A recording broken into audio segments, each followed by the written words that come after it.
Hi there, I'm Phyllis Villagrán. I represent City Council District 3. I'm excited to welcome you to the World Heritage Center, a space that celebrates San Antonio's rich cultural heritage. In this video, we will take you on a journey to learn how the World Heritage Center came to be and the importance it holds for our community. Join us as we share the dedication and passion that helped shape this remarkable facility.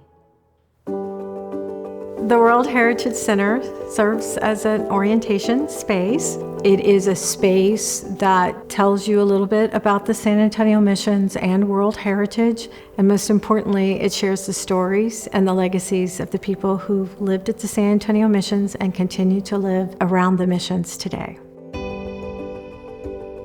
The center is unique because most UNESCO sites don't have one. It's very mission-driven. San Antonio is now a UNESCO World Heritage Site. That is rare. There aren't very many of those in the world.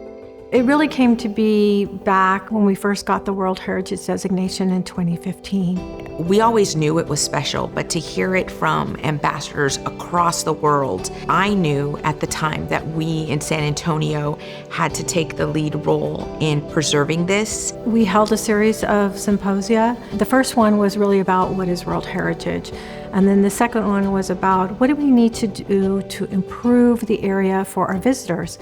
And this is when the community really said, look, we're here, improve it for us. And this was one of the projects that was put forth as part of that conversation.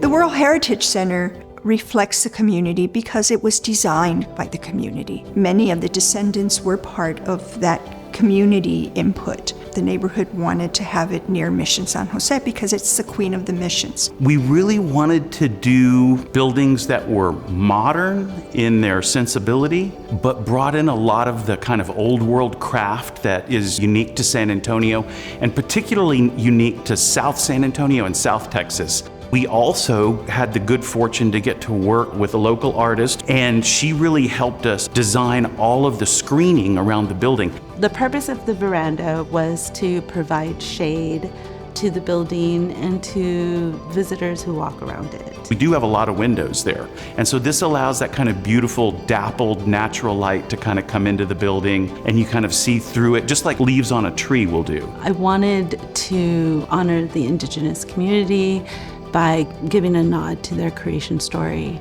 So as you're walking outside, and if you look up, you will see a water bird emerging from the springs, a nod to the creation story of the indigenous people. And on the other side, you'll see a growing nopal, which symbolizes resilience, which also gave sustenance to the peoples who decided to build a family around there. And then the repeating pattern around the veranda is inspired from the frescoes at the San Antonio missions. They did a fabulous job with the brickwork in there. It's a local craft of South Texas and northern Mexico. Really, the entire ring that forms the public space of the building all have those bovedas. You get these kind of beautiful brick vaults that really form the ceiling of the building. One of the other things that we did was we created custom-made light fixtures. They have some affinity to the hojalata craft that's in San Antonio. So we took the pattern that they used on the original mission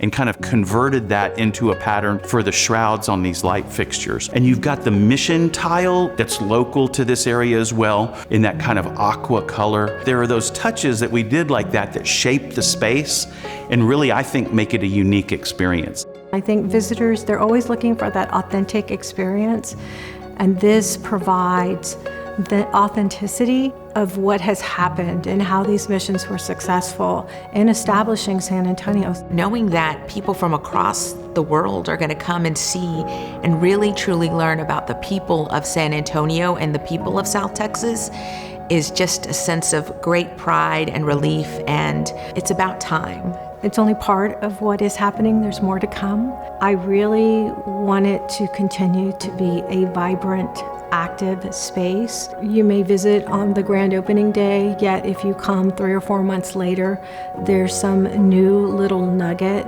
that you have found where hopefully we have given you enough information or told you a story that triggers you to go out and explore the missions and even beyond that. There's a whole area of history that is unknown to people who live in this city. So I'm hoping that all of that activity will inspire future investigation and future exhibits and future involvement with the community. Driving by, seeing the progress every day, seeing where it stands, seeing where it was, and seeing where it is now. This is just a great reflection of our community, the intentionality of the veranda, the intentionality of making sure that all of the voices in the community were heard.